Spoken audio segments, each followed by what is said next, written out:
여러분 안녕하십니까, 강신업 변호사입니다.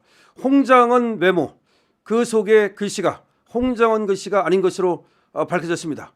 놀랍습니다. 자, 그렇다면 이거는 공작인 거죠.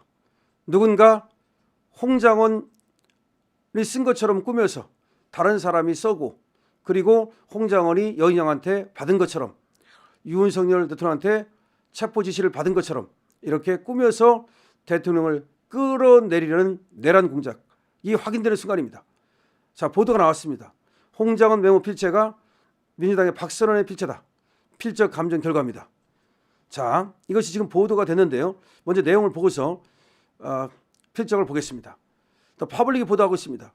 윤석열 대통령 탄핵 소추의 물증으로 추정된 홍장원 메모의 그 가필 부분이 박선원 의원의 필체와 동일하다는 보도가 나왔습니다. 그러니까 이 가필 부분이라는 건 뭐냐면 바로 이 부분을 말하는 겁니다. 그러니까 파란 글씨 말고 검은 글씨, 그리고 요 김어준이라고 쓴 거, 또 조국이라고 쓴 거, 이런 부분이 박선원의 글씨라는 겁니다. 이렇게 되면은 결국은 홍장원이 쓰지도 않고 보좌관이 썼다라는데, 그 메모가 있었는데 거기에다가 박선원이가 가필을 했다는 얘기가 됩니다. 그런데 그 가필이 중요한 것은 그 가필 속에 바로 얘들이 주장하는 바로 이 부분을 얘들이 주장하는 거거든요. 검거 요청, 가로 열고 의시 추적, 가로 닫고, 이 부분을 가지고 마치 체포를 하라 했다, 이렇게 얘기를 하는 겁니다. 그런데 검거 요청과 체포 지시는 다를 수밖에 없고, 그 다음에 또 의시 추적을 해라 했다, 나중에 이렇게 이름을 바꾸죠. 그러니까 이게 전부 다가 사실이 아닌데도 불구하고 검거 요청이라고 써 넣은 거죠. 공작을 위해서 메모를 꾸몄다는 말이 됩니다. 자, 미디어워치의 단독 보도에 따르면 미디어워치는 지난 18일 신의 한수와 공동으로 사설 문서 전문 감정기관인 대진문서감정원에 필적 감정을 의뢰했고, 그 결과가 홍장원의 메모의 글씨가 박선원 의원과 동일하다는 결과를 얻어냈다고 밝혔습니다. 자, 미디어워치 변희재가 하는 거죠. 여기하고 신의 한수, 신혜식하고 공동으로 사설 문서 전문 감정기관인 대진문서감정원에 필적 감정을 의뢰했다는 겁니다. 그랬더니 그 글씨가 바로 박선원의 글씨와 동일하다는 결과를 통보받았다는 겁니다. 자, 미디어워치 측은 이를 감정한 감정인은 국립과학수사연구원의 문서감정실에서 무려 35년간 근무 경력이 있는 베테랑이다. 이 정도면 뭐 국립과학수사연구원에서 문서감정을 35년이나 했다. 필적감정 전문가에게 맡겨 이 같은 조사 결과가 나왔다는 것은 결국은 저 메모가 공작이라는 것을 말한다. 미디어워치는 감정인은 지난해 12월 11일 박선원 의원이 국회에서 공개한 홍장원 메모 버전 4의 가필 부분, 자, 이 감정서에서 A 문서와 박 의원의 평소 필적이 담긴 메모 4매, 감정서에서 B 문서, 그러니까 홍장원 메모하고 평소 박선원의 글씨하고 이걸 비교했다는 거죠. 그랬더니 그 글씨가 같은 것으로 확인이 되는데, 자, 이 부분을 띄워보겠습니다. 자, 이 부분 좀 보이나요? 자, 여기서 왼쪽에 홍장원 메모지에 여기 쓰는 거 보죠. 박찬대라고 쓴 부분하고, 이쪽에 박선원 메모지, 원래 박선원 거, 거기에 지금 글씨체, 이 글씨체를 보면, 자, 박선원 메모, 여인영과 통화하고서의 박선원 메모, 그 다음에 박선원 메모 수첩 트럼프 노벨상, 왜 트럼프 노벨상 준다 그러면서 왜 박선원이가 저 이재명한테 가서 그 수첩을 보여주는 그 수첩 있죠? 그 수첩 글씨를 말하는 겁니다. 그 다음에 청와대 비서관 했던 때가 있었대, 박선원이가. 그때 글씨, 이때 글씨를 확보해 가지고 홍장원 메모지에 있는 글씨하고 비교를 해봤더니 왼쪽에 있는 홍장원 메모지 글씨와 오른쪽에 있는 세 개의 박선원 메모 글씨와 같더라는 겁니다. 자, 그래가지고 박선원의 메모는 2024년 12월 7일 여은현 사령관과 대화하면서 작성한 메모 2매가 있고, 2025년 트럼프 노벨상 추천한다면서 나온 그 수첩 메모지가 있고, 2007년 청와대 비서관 시절에 작성한 메모지가 있는데 이거를 가지고 비교를 해본 겁니다. 근데 해당 메모는 명단보다도 검거 요청, 우시 추적, 축차 검거 후 방책사 구금시설의 감금, 조사, 이런 단어들이 나열되어 있어서 정치인 강제 체포 지시로 인한 내란죄의 결정적 증거로 인식이 되었는데, 이 부분이 바로 박선원의 글씨라는 겁니다. 자, 그 부분이 바로 박선원의 글씨라는 겁니다. 자, 보죠. 지금 조국 1조, 2조, 1차, 2차 뭐 이렇게 해가지고 1차 체포, 2차 체포 뭐 그런 걸 말하는 겁니다.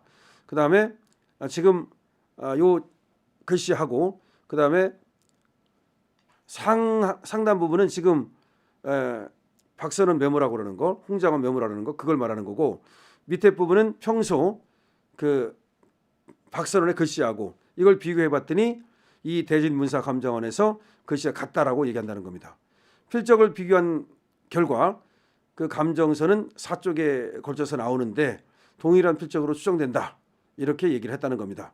이번 필적 감정을 의뢰한 신혜식의 그다음에 신혜한수의 신혜식과 미디어워치 대표의 변희재는 헌법재판소는 즉각 변론 제기를 하여 홍장원, 박선원을 불러서 공개 재판에서 직접 글을 쓰게 해서 공인 필적 감정을 해야 된다고 주장했습니다.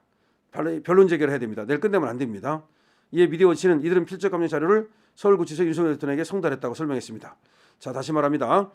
지금 큰 건 했네요. 자, 홍장원 메모 필체, 이것이 박선원의 필체다. 특히 이 가필 부분이 어디냐면 이 부분을 말하는 겁니다. 이 부분 1차, 2차. 이게 1조, 2조인지 1차, 2차인지 뭐 불분명한데 어쨌든 이런 식으로 1조, 2조하고 축차 이렇게 돼 있어요. 그러니까 두 번으로 나누어서 뭐 체포하라 그런 뜻이라는 거예요. 그 다음에 검거 요청, 가로 열고 이슈적. 이게 바로 원래는 없었던 걸 갖다가 박선원이가 써놓고 나서 봐라 이렇게 윤석열이 또는 여인영이가 전화해가지고서 체포하라고 하지 않았냐. 원래는 있지도 않았던 거라니까. 이 말은 결국은 홍장원이가 여인영으로부터 체포하라는 지시를 들었다는 말이 거짓말이라는 걸 말하는 거잖아요. 여러분 그거 아시죠? 홍장원의 거짓말이 두 가지가 있어요. 하나는 뭐냐면 자기가 윤석열 대통령으로부터 전화를 받았다. 근데 윤석열 대통령이 한동훈을 체포하라고 지시했다. 그렇게 거짓말을 했던 거예요. 그리고 나서 다시 여인영으로부터 전화를 받았다. 그랬더니 여인영이가 누구누구를 체포하라고 불러줬다. 근데 그 불러줬다는 것을 그 공터에서 적었다. 그래가지고 글씨가 너무 흐려가지고서 보좌관한테 다시 받아 적게 했다. 근데 1차하고 2차 다 없애버리고 나중에 그 다음날 다시 기억나는 대로 보좌관이 적었다. 뭐 그런 말을 한 거야. 그런데 나중에 보니까 공터에서 적었다는 게 거짓말이고, 그때 이미 얘는 사무실에 들어가 있었고, 국정원 사무실에. 그 다음에 보좌관이 썼다라는데 그 보좌관이 누군지도 안 나오고 있고, 그 다음에 지금 흘렸었다라는데 자기가 무슨 뭐 왼손잡이라 흘렸었다라는데 그것도 말이 안 되고, 그 흘렸었다고 한 이유가 바로 이 자기 글씨가 아니기 때문에 이걸 숨기기 위한 것으로 보여지는 거죠. 결과적으로 정리를 하자면 이번에 박선원의 글씨를 여러 개 그 전에 썼던 거 그거를 확보를 하고, 그런 다음에 이번에 홍장원 메모 이거를 확보를 해서 이거를 필적을 감정하는 35년 베테랑에게 보내서 필적 감정을 의뢰했더니 그 홍장원 메모의 가필 부분, 그 검은색으로 쓴 볼펜 부분, 그 부분이 평소에 박선원의 글씨와 같다. 그렇다면 홍장원 메모에 있는 가필 부분은 박선원이 쓴 거다. 그렇다면 이거를 홍장원이 여인영으로부터 체포 대상 지시 명단을 받고 그걸 적었다는 말은 거짓말이 된다. 그러면 새빨간 거짓말이 된다. 그러니까 한동훈을 체포하라, 누구를 체포하라, 이런 체포 대상 명단이라고 하는 것은 새빨간 거짓말이다. 그러니까 박선원과 홍장원 또 그 누군가가 보좌관이 될 수도 있고, 아니면 그게 한동훈이 될 수도 있고, 아니면 민주당이 될 수도 있고, 그 누군가가 윤석열 대통령을 끌어내리기 위해서 이런 가짜 메모를 만들고 가짜 체포 대상 명단을 만들어서 이걸 가지고 국회에서 200석, 그래서 국회에서 200석이 나오는 이유가 그거 아닙니까? 200석을 만들어낸 다음에 그래서 윤석열 대통령을 탄핵 소추를 가결시켜가지고 지금 헌법재판소에 가 있는 거다. 그렇다면 가장 결정적인 증거가 이게 무가 되는 거다. 홍장원의 내란이라는 거, 박선원의 내란이라는 것이 밝혀진 거다. 공작이라는 것이. 그러면 헌법재판소에서는 이 부분을 홍장원을 부르고 박선원을 불러서 헌법재판소에서 글씨를 쓰게 한 다음에 이 필적을 감정하고 이런 절차가 필요하다. 따라서 내일 결심을 하면 안 된다. 그리고 지금 구속 취소는 빨리 이루어져야 된다. 구속 취소를 늦게 하면 늦게 할수록 이 정의가 지금 지체되는 거다. 이렇게 말할 수 있습니다. 충격적인 결과가 나왔습니다. 여러분 이 영상 너무 중요합니다. 강신업 TV입니다.